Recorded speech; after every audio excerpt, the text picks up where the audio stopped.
요한계시록 4장 11절 말씀입니다. 찾으셨으면 우리 한 목소리로 읽도록 하겠습니다. 시작. 우리 주 하나님이여 영광과 존귀와 권능을 받으시는 것이 합당하오니 주께서 만물을 지으신지라 만물이 주의 뜻대로 있었고 또 지으심을 받았나이다 하더라. 아멘. 성경의 마지막 계시록 말씀을 저희가 읽었는데 성경의 마지막인 이 계시록에서 24장로들과 또 네 생물이 하나님께 영광을 돌리는 내용이 오늘 우리가 읽은 말씀입니다. 하나님께서 영원토록 이제 영광을 받으시는 마지막 때에 24장로와 네 생물, 즉 하나님의 백성들을 상징하는 그 존재들이 하나님 앞에 고백하며 엎드리며 찬양하는 내용이 오늘 우리가 읽은 말씀인 것입니다. 이 장로들은 자기들이 왕이 아니라 하나님이 왕이심을 선포하는데요. 이것이 성경의 마지막 부분에 등장을 하는 것이죠. 그래서 이 말씀은 무엇을 의미하는가 하면 하나님께서 영광을 받으시는 분임을 이야기하고 있습니다. 오늘 우리가 사람의 목적과 하나님의 말씀이라는 제목으로 오늘 말씀을 보는데 우리 믿음의 기초에 대해서 이제 조금 한 3주 정도 살펴보도록 할 것입니다. 그런데 이 기초를 우리가 어디서 보는가? 요리문답에서 확인하면서 찾아보도록 할 텐데요. 여러분, 우리가 성경이 있는데 이 성경을 볼 때 생각할 것이 있습니다. 두 가지 관점에서 생각을 해볼 수 있는데요. 하나는 성서신학적 관점이고 다른 하나는 조직신학적 관점입니다. 어려운 용어가 나와서 죄송합니다만 쉽게 말씀드리면 이것입니다. 성경을 보는데 성서신학적인 관점은 무엇인가 하면 이 성경 말씀을 보는 거예요. 그래서 몇 장, 몇 절은 무슨 의미가 있고 이 말씀의 배경은 어떻고 역사적인 의미와 또 지리적인 배경과 문화적인 상황은 어떻고 하는 성경에 관계된 내용들을 보는 것이 성서신학적인 관점입니다. 그럼 조직신학적인 관점은 무엇인가 하면 성경에 여러 이야기들이 쓰여져 있는데 이것을 내용을 잘 정리하여서 그럼 성경이 무엇을 이야기하고 있고 우리가 믿는 믿음은 무엇이라는 것인가 라고 잘 정리해 놓은 것이 조직신학적인 관점입니다. 그래서 체계적으로 정리하는 것이 조직신학적이고요. 그리고 성경의 내용 그대로 연구하는 것이 성서신학적인 관점입니다. 그래서 교리는 우리가 믿는 것을 정리하는 것이 교리인데요. 예를 들면 이런 것입니다. 우리가 삼위일체 하나님 이야기를 하는데 성경에 삼위일체라는 말이 나오는가? 여러분, 안 나옵니다. 성부, 성자, 성령은 나오는데 삼위일체라는 말은 안 나와요. 사람들이 정리하면서 만들어낸 용어이죠. 성경에 나오는 얘기를 이렇게 정리를 한 거예요.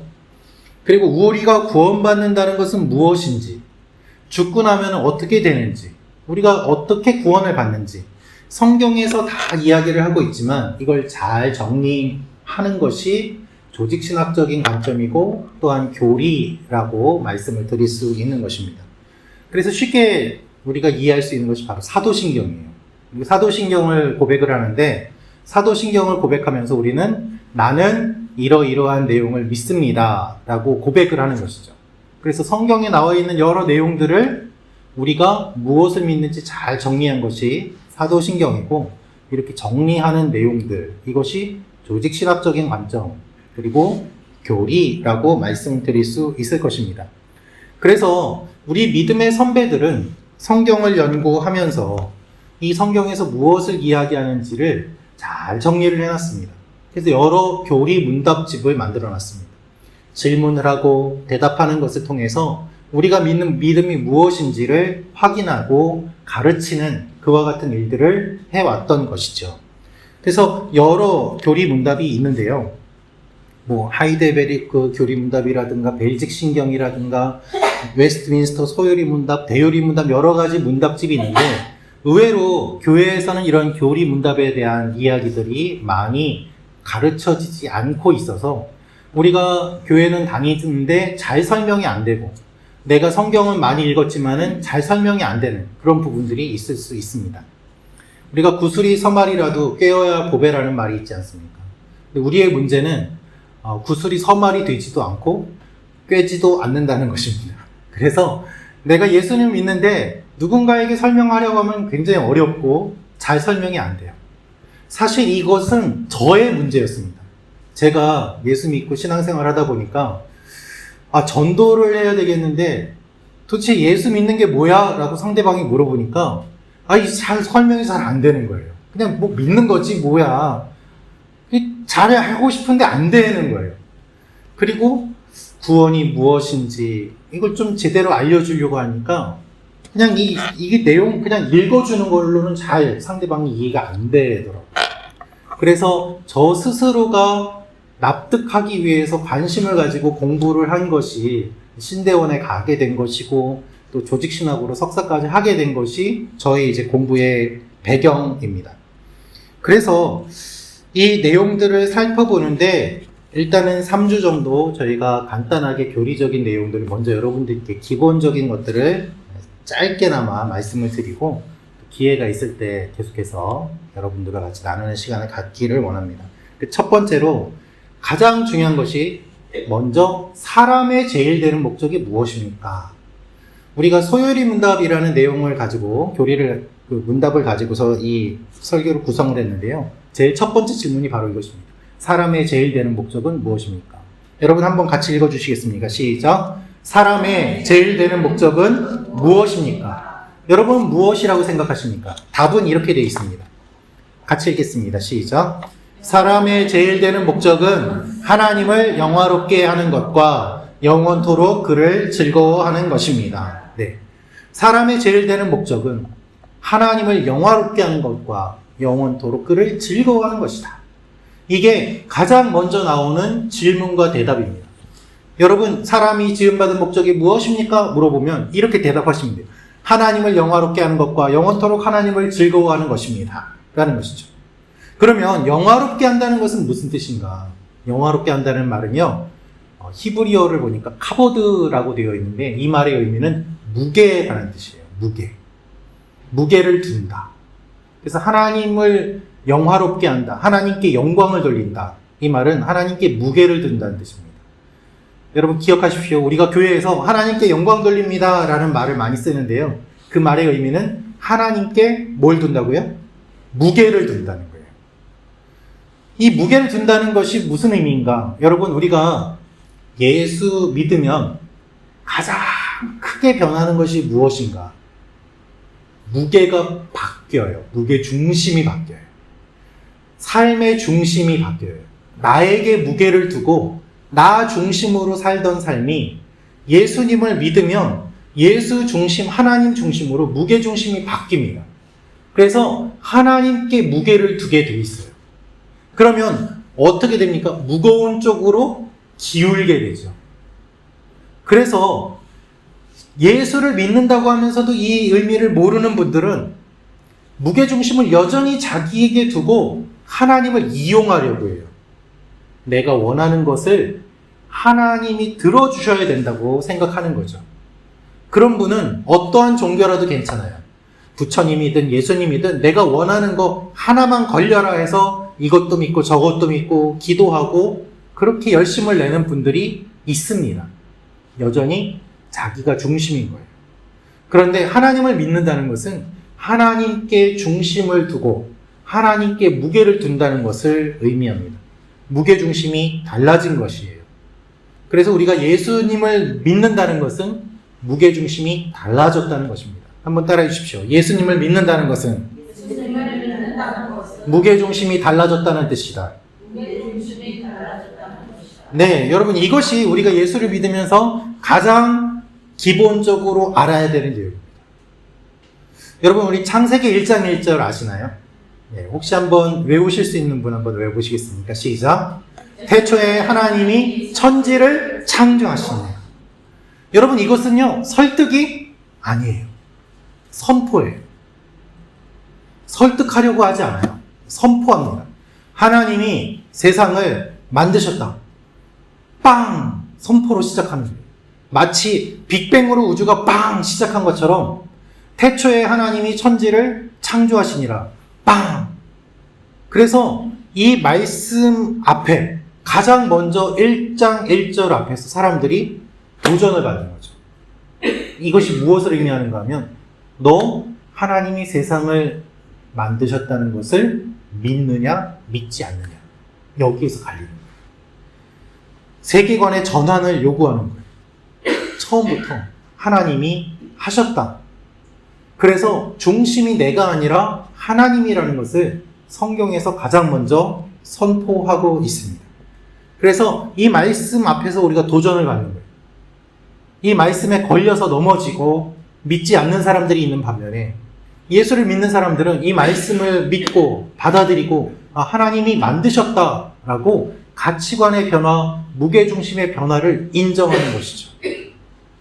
그래서 여러분, 하나님을 믿는 사람들에게 하나님은 인생의 의미를 알려주세요. 우리가 왜 존재하는지를 알려주세요. 너희는 하나님을 영화롭게 하기 위해서 지음받은 존재야. 너희는 하나님을 기뻐하기 위해서 지음받은 존재야. 라는 거예요. 내가 잘 먹고 잘 살기 위해서, 내가 행복하기 위해서 지음받은 것이 아니라 하나님을 영화롭게 하고 하나님을 기뻐하면 자연스럽게 잘 살게 되고 자연스럽게 행복하게 되고 자연스럽게 우리가 하나님 안에서 즐거움을 누리게 될 수 있음을 주님 말씀하고 있습니다. 여러분, 무게가 갖는 힘이 있어요. 그것을 과학자들은 중력이라고 합니다. 중력. 여러분, 이 중력이 강하면 어떤 일이 일어날까요? 공간이 휘어져 버려요. 빛도 휘어집니다. 시간도 휘어집니다. 아인슈타인이 그거를 밝혀냈어요. 그래서 아주 무거운 별이 우주에 있으면 그 별을 지나가는 빛은 이 별의 중력 때문에 빛이 휘어질 거다라고 얘기를 했거든요. 그래서 학자들이 그 얘기를 듣고서 처음엔 믿지를 않았어요. 무슨 그런 일이 일어날 수 있어. 그 말도 안 돼. 그런데 오랜 시간이 지나서 몇십 년 뒤에 관측 기술이 발달이 돼서 별을 관찰을 해보니까 아인슈타인의 말이 맞았을까요? 틀렸을까요? 맞은 거예요. 오, 아인슈타인의 말이 맞네. 그래서 학자들이 깜짝 놀랐습니다. 그렇구나. 무거운 별은 공간을 휘게 하는구나. 시간을 휘게 하는구나. 빛을 휘게 하는구나. 여러분, 공간과 시간이 연결되어 있다고 과학자들이 얘기하거든요. 그래서 아주 무거운 것들이 모여서 한 점에 모이면 어떻게 되는가? 그걸 우리는 뭐라고 할까요? 블랙홀이라고 불러요. 그래서 블랙홀은 빛도 빠져나오지 못해요. 그 블랙홀이 우주에 있지 않습니까? 이 강한 중력이 있으면은 영향을 받게 돼 있어요. 시간이 달라지고 공간이 달라져요. 그래서 여러분, 하나님께 무게를 두면 어떤 일이 일어납니까? 하나님 무거우신 분이고 하나님 영광 받으시는 분이고 하나님의 영광으로 가득 찼다는 거는 하나님 안에서 시간도 공간도 바뀌어지는 거예요. 그래서 하루가 천년 같고 천년이 하루 같고 공간이 달라져요. 잘 이해가 안 가시죠? 그러나 성경에 나오는 이야기들이에요. 하나님께 무게를 두면 어떤 일이 일어나는가? 우리의 생각과 다른 일이 일어나요. 우리가 생각지 못한 일들이 일어나요. 우리의 생각으로는 이해할 수 없는 일들이 일어나요. 그거를 성경에서는 기적이라고도 하지만 하나님의 영광이라고도 하고 하나님의 인도하심이라고도 합니다. 여러분, 이거를 보는 사람이 영적으로 민감한 사람이에요. 하나님을 영광스럽게 하고 하나님께 무게를 두면 이 일들이 해석이 일어나는 거예요. 그냥 우연히 일어나는 것 같은데 우연히 일어나는 게 아니에요. 내가 이 사람을 만난 것이 하나님께서 만나게 하신 일이고 내가 여기까지 온 것이 우연이 아니라 하나님께서 이렇게 하셨구나라고 이해가 되고 해석이 돼요. 인생의 의미를 알 수 있게 돼요. 그래서 하나님께 무게를 두라고 하나님께 영광을 돌리라고 성경은 이야기를 하고 있는 것입니다. 많은 사람들이 인간이 무엇인가, 왜 태어났는가, 왜 사는가를 두고 고민을 많이 합니다. 아마 여러분들도 고민 많이 하셨을 거예요. 사춘기라면 누구나 한 번씩은 다 고민합니다. 왜 그럴까요? 존재를 알고 싶은 거예요. 내가 어디서 왔지? 난 왜 살고 있지? 그래서 그 존재를 알고 싶어하는 그 질문에 사람들은 답을 찾기 위해서 여러 연구를 하였습니다. 진화되어서 여기까지 왔다. 우연히 이렇게 됐다. 여러 가지 연구들을 해요. 철학으로, 과학으로. 그것으로 만족을 줍니까? 여전히 답을 제대로 찾지 못하고 있습니다. 그래서 사람들은 어쩔 수 없이 살아간다는 사람도 있고 잠깐의 쾌락에 몸을 맡기는 사람도 있습니다. 진정한 의미를 찾지 못했기 때문이에요. 그런데 여러분, 하나님 뭐라고 말씀하십니까? 하나님을 즐거워하도록 지음받은 존재라고 되어 있어요. 하나님을 즐거워하도록.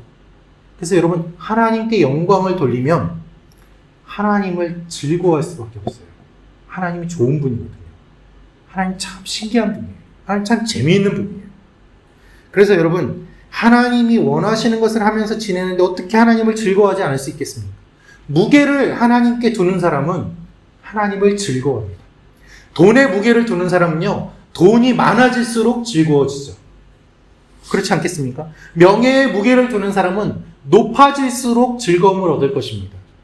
하나님께 무게를 두는 사람은 하나님을 알면 알수록 즐거움을 누릴 수 있게 되는 거예요. 그래서 우리의 가장 첫 번째 근본 목적은 무엇인가? 하나님을 영화롭게 하고 영원토록 그분을 즐거워하는 것입니다. 그래서 천국은 하나님을 즐거워하는 사람들이 모이는 곳이에요. 그래서 천국이에요. 얼마나 좋겠습니까? 하나님하고 계속 같이 있고 싶은데 하나님하고 영원토록 계속 같이 있고 싶어요. 그런데 하나님하고 영원토록 계속 같이 있을 수 있어요. 그게 천국이에요. 그러니까 너무 좋잖아요. 그런데 하나님을 싫어하는 사람은 하나님과 같이 있는 게 고역이잖아요. 그러니까 천국에 들어가지 않는 거죠. 못 들어가요. 왜요? 그 사람은 천국에 가는 게 그 사람한테는 천국이 아니라 지옥이잖아요. 그래서 하나님께서는 모이게 하세요. 하나님을 즐거워하는 사람들이 모이게 하시고 하나님을 싫어하는 사람들이 모이게 하세요. 하나님을 즐거워하는 사람들이 모이는 곳이 천국이고 하나님을 싫어해서 멀리 간 사람들이 모이는 곳이 지옥이에요. 그래서 구약 성경에는 지옥이라는 말이 안 나오고 음부라는 말이 나오는데 이 말은 스올, 즉 깊은 어둠이라는 뜻이에요.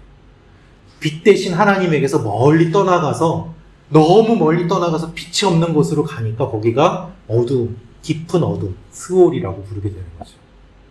여러분 기억하십시오. 우리의 목적은 기쁨이에요. 사탄은 이 목적을 빼앗았어요.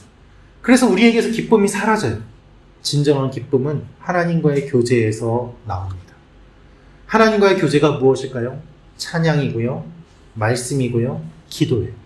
그래서 찬양과 말씀과 기도가 모인 게 뭡니까? 예배죠. 그래서 예배 드리는 것이 기쁨이 되는 거예요. 할렐루야. 여러분이 개인적으로 기도도 하실 수 있고 개인적으로 찬양도 하실 수 있지만 우리가 함께 모여서 예배 드릴 때 진정으로 하나님을 기뻐할 수 있고 이 공동체가 모이는 모임을 하나님이 좋아하세요. 그래서 하나님은 두세 사람이 내 이름으로 모인 곳에 내가 너희와 함께 있느니라 말씀하시면서 우리가 함께 모여 하나님을 기뻐하는 이 모임을 기뻐하시는 것입니다. 한번 우리 서로에게 이야기하면 좋겠습니다. 하나님이 당신을 기뻐하십니다. 아멘. 그렇습니다, 여러분. 여러분이 하나님을 기뻐하시고 하나님이 여러분을 기뻐하시고 기쁨이 넘치는 것이죠. 그래서 내가 그냥 결혼하고 애 낳고 하루하루 열심히 일해서 먹고 살고 그냥 그런 수준이 아니라 하나님은 나의 존재 자체를 기뻐하세요. 그냥 좋아하세요. 하나님을 알고 하나님을 기뻐하는 삶을 위해서 우리가 지음받은 것입니다. 할렐루야. 그래서 여러분 우리의 삶은요 하나님께서 기뻐하시는 삶이에요. 아, 내가 이렇게 사는데 하나님 기뻐하실까? 아니요, 기뻐하세요. 그냥 여러분이 계신 것 자체로 기뻐하세요. 그가 너로 인하여 기쁨을 이기지 못하시는, 너를 잠잠히 사랑하시는, 이것이 하나님의 마음인 거예요. 이 무조건적인 사랑, 그 사랑이 우리가 하나님에게서 받을 수 있는 사랑인 것입니다. 여러분, 그런데 그러면 우리가 어떻게 하나님을 영화롭게 하고 즐거워할 수 있는가 방법을 알아야 되지 않겠습니까?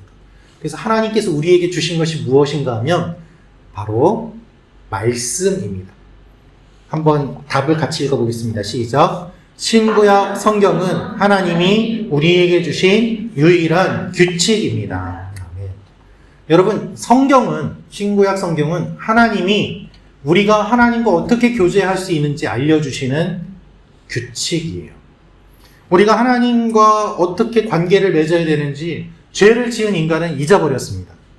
그래서 하나님이 우리에게 다시 알려주십니다. 그것이 성경이에요. 성경. 이 말씀인 것이죠. 말씀. 여러분, 믿음은 무엇일까요? 믿음은요, 기억하는 것입니다.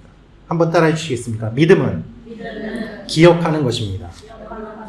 그래서 항상 선지자들을 통해서 하나님이 말씀하신 내용이 너희가 나를 기억해야 된다. 너희는 나를 기억해라. 이것이 선지자들의 공통적인 메시지였어요. 그런데 기억하기 위해선 두 가지가 필요합니다. 뭐가 필요할까요? 하나는 기록이고 다른 하나는 기념입니다. 그래서 기록이 하나님이 우리에게 주신 성경이고요. 기념이 하나님이 주신 절기예요. 세례와 성찬이에요. 그래서 기록과 기념을 통해서 하나님을 기억하는 것입니다. 결국 이 세상에는 많은 정보가 있어요. 우리가 사는 시대는 더욱 그렇습니다. 유튜브가 있고 여러 정보들을 얻을 수 있습니다. 그런데 여러분, 하나님께서 주신 것은 결국 성경이에요. 말씀을 우리가 읽을 때 하나님을 알 수 있고 하나님이 무엇을 원하시는지 알 수 있고 하나님과 교제할 수 있습니다. 제가 전에 서울의 대형 서점에 가서 깜짝 놀란 적이 있습니다. 기독교 코너에 성경이 막 이렇게 진열이 되어 있는데 뭔가 눈에 띄는 책이 있었거든요. 성경이라고 쓰여 있는데 이만큼 두꺼운 거예요. 처음 보는 거였어요. 그래서 뭐지 하고 이렇게 열어서 보니까 다음과 같은 내용이 기록이 되어 있었습니다. 몇 월 며칠 몇 시 하나님이 말씀하셨다. 너는 동쪽으로 가서 누구를 만나라. 누구에게 이런 얘기를 해라. 뭐 그런 얘기들이 쭉 적혀 있는 게 이만큼인 거예요. 그래서 보니까는 어떤 사람이 자기가 계시를 받았다고 그걸 쭉 적어 놓은 거를 성경이라고 출판을 해서 팔더라고요.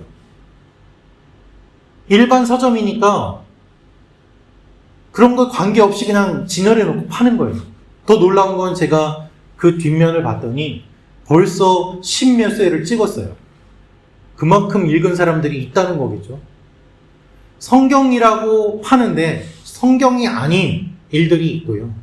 우리가 교회를 다니지만 성경이 무엇인지 의외로 잘 모르는 분들도 많이 계십니다. 여러분, 어떤 분은 성경 종류를 이야기하니까 그런 말씀 하시더라고요.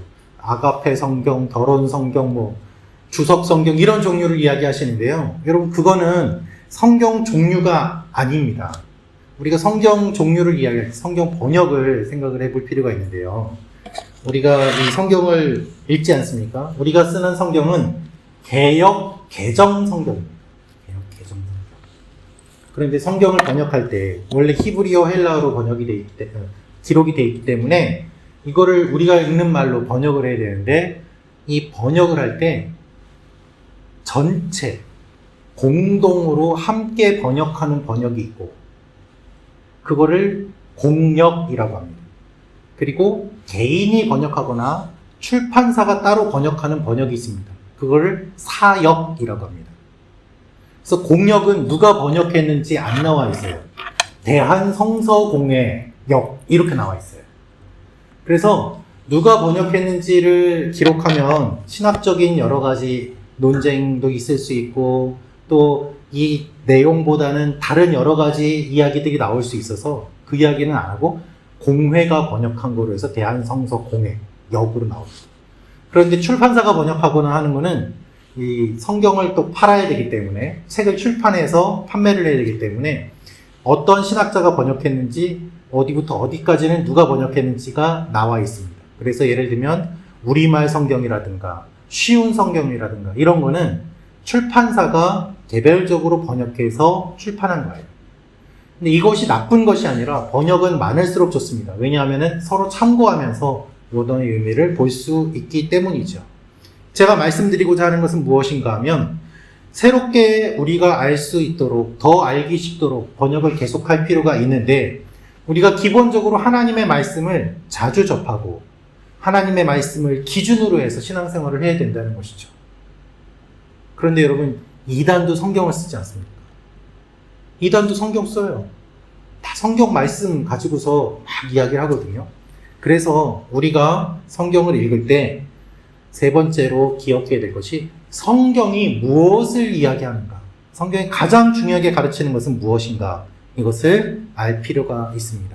답을 한번 같이 읽겠습니다. 시작. 사람이 하나님을 어떻게 믿을 것인가와 하나님께서 사람에게 요구하시는 본분. 그렇습니다. 그래서 성경은요, 무엇을 이야기하는가?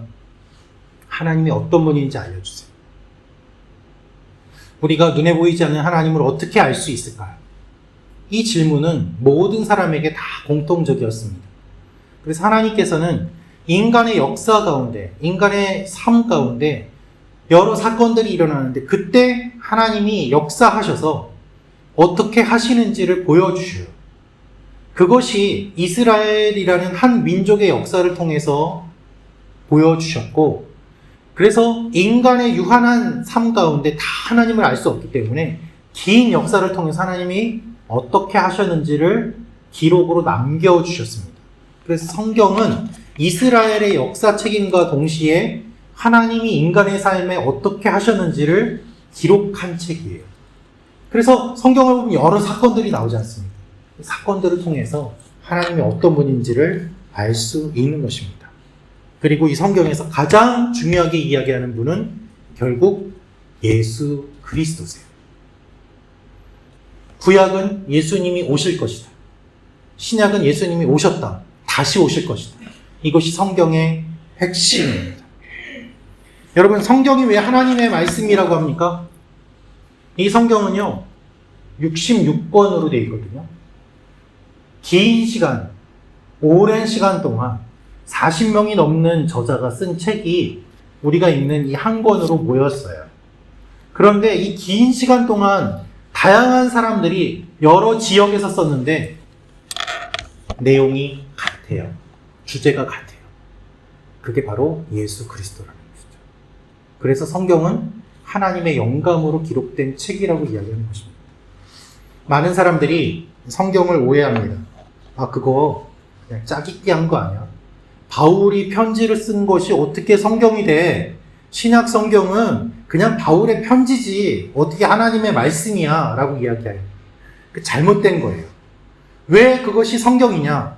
여러분, 우리가 특별히 신약 성경을 볼 때 놀라운 사실은 무엇인가 하면요, 예수님이 돌아가시고 나서 불과 30년도 안 돼서 다 기록이 됐습니다. 다른 종교의 경전 보세요. 코란 누가 썼습니까? 모하메드가 혼자 계시받았다고 썼어요. 그래서 그거에 대해서 진짜 혼자 계시받아서 쓴 거야? 그게 맞아? 비평하면 큰일 납니다. 어디 함부로 계시를 비평을 해? 하면서 얘기를 해요. 여러분, 불경은 몇 권이 있는지 아십니까? 불경을 부처님이 썼습니까? 제자들이 썼고 누가 썼는지, 직접 한 말이 무엇인지 그런 거 얘기 들어보신 적 있습니까? 불경은 또 엄청나게 많아요. 그런데 성경은 매우 독특해요. 다른 이방 종교라든가 어떤 종교의 창시자가 죽고 나서 아주 오랜 시간이 지나서 그 기억도 희미해지는 가운데 구전 전승이 기록이 되는 것이 경전인 그러한 종교들이 많은데, 신약 성경은요, 예수님이 돌아가시고 부활하신 이 사건, 이거를 본 사람들이 아직 살아있을 때 이미 성경을 다 썼어요. 그리고 교회에 이거를 다 돌리면서 봤어요. 어떤 일이 일어났을까요? 엉뚱한 이야기를 썼으면 예수님의 말씀을 들은 사람들, 예수님의 부활을 본 사람들, 그 사람들이 이거 이상한데 하고서 받아들일 수가 없는 거예요. 그래서 신앙의 공동체가 세워지면서 이 말씀이 우리 모두가 다 인정하는 말씀, 주님이 우리에게 모두 주신 말씀, 그것을 그대로 인정해서 그 권위가 성경으로 모여진 것이지, 사람이 짜깁기를 해서 이건 넣고 이건 빼자 해서 만든 게 아니라는 걸 기억하시기 바랍니다. 그래서 때때로 무슨 도마복음이라든가 유다복음이라든가 이런 것들 나오고 학자들이 얘기도 하고 우리가 못 들어본 거 신기한 것처럼 얘기하는데요. 그런 것들은 여기에 들어올 수 있을 만큼의 가치가 없기 때문에 못 들어온 거고, 하나님이 그만큼의 계시를 주신 것이 아니기 때문에 들어오지 못했던 것이라고 생각합니다. 66권으로 완성이 됐어요. 지금 계시 받아서 쓰는 것도 있지 않겠습니까? 아니요, 없어요. 그건 성경이 아니에요.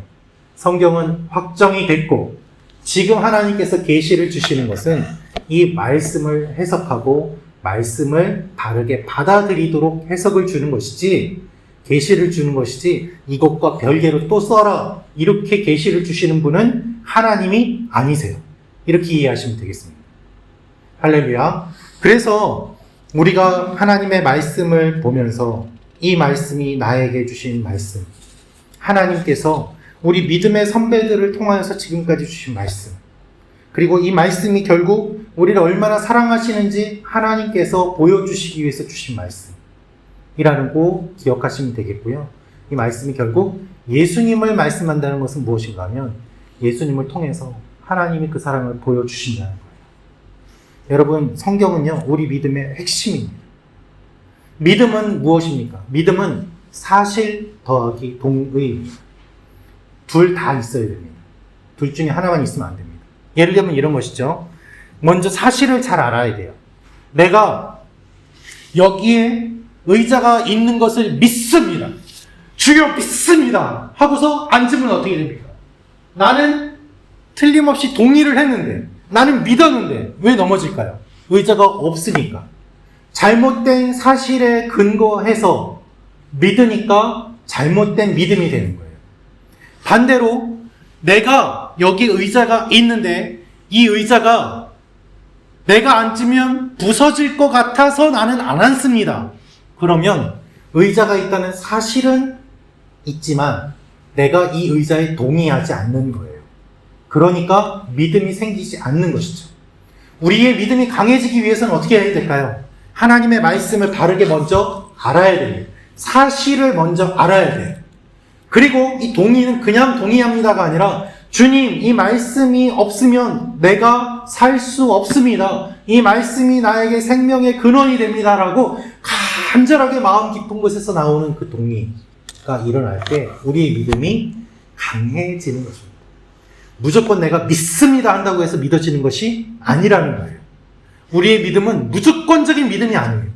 몰라, 그냥 믿어. 그런 믿음은 잘못되기가 쉬워요.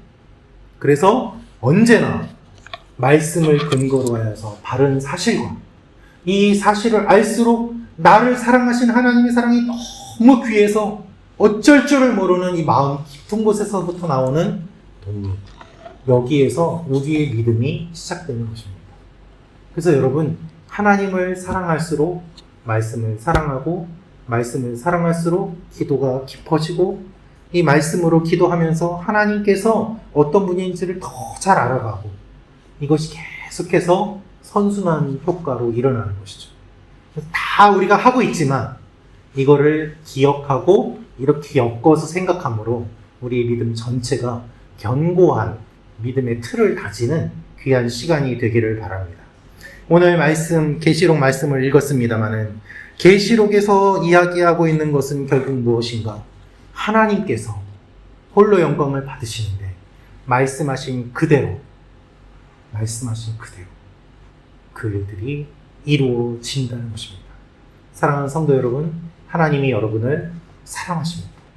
하나님이 여러분을 구원하십니다. 하나님이 여러분을 붙잡아 주십니다. 여러분은 하나님의 뜻대로 지음받은 존재세요. 그냥 있는 존재가 아니라고요. 마지막으로 제 간증 하나 하고 마치도록 하겠습니다. 여러분, 제가 태어나서 탯줄을 자르지 않습니까? 그런데 제가 집에서 태어났는데 가위가 제대로 소독이 안 됐던 거예요. 그 탯줄을 잘랐는데 파상풍에 걸렸어요. 제가 태어나자마자 바로 병원에 가서 죽을 뻔 했다고 합니다. 그래서 병원 선생님이 온몸이 마비가 되고 먹지도 못하고 딱딱하게 굳어진 상태로 병원에 간 그러한 저의 모습을 보고 호흡도 거의 멎었습니다. 얘는 죽거나 아니면 살더라도 바보 아니면은 천재가 될 거다라고 이야기를 했대요. 근데 의사 선생님이 틀리신 것 같아요. 바보도 아니고 천재도 아니고 그냥 이렇게 살게 됐는데, 제가 왜 이 말씀을 드리는가 하면은 저는 개인적으로는 저희 아버지 어머니에게서 그 이야기를 들으면서 내가 살아가는 것이 주어진 것이구나라는 생각을 했어요. 그냥 태어나서 사는 것이 아니구나. 죽을 뻔했는데 정말 의사 선생님도 깜짝 놀랄 정도로 그 병원에 입원한 아이들 중에서 저만 살았대요. 다른 애들 몇 명이 있었는데 죽었대요. 그 이야기를 들으면서 제가 자라면서 예수님 믿기 전부터 내가 그냥 이렇게 사는 게 아니구나라는 생각들을 했거든요. 하나님 믿고 나서 보니까 하나님의 놀라운 은혜인 거예요. 근데 여러분, 저는 그런 경험을 했습니다만은 여러분 개개인도 하나님께서 잊지 못하는, 내가 그냥 사는 것이 아니라 정말 하나님이 나를 붙잡아 주시고 이끌어 주시고 나를 살려 주셨구나 하는 경험들이 여러분의 인생에서 있으셨을 거예요. 그것을 기억하시길 바랍니다. 하나님은요, 여러분을 그냥 두지 않으세요. 하나님은 여러분을 그냥 보지 않으세요. 그냥 우리의 인생이 그냥 이렇게 되는 그것이 하나님이 원하시는 것이 아니라 하나님을 영화롭게 하고 즐거워하고 하나님과의 관계 가운데서 우리의 삶이 풍성하게 되기를 원하십니다. 그 일들이 계속해서 여러분과 우리 교회에 일어나기를 주님의 이름으로 축원합니다. 기도하겠습니다.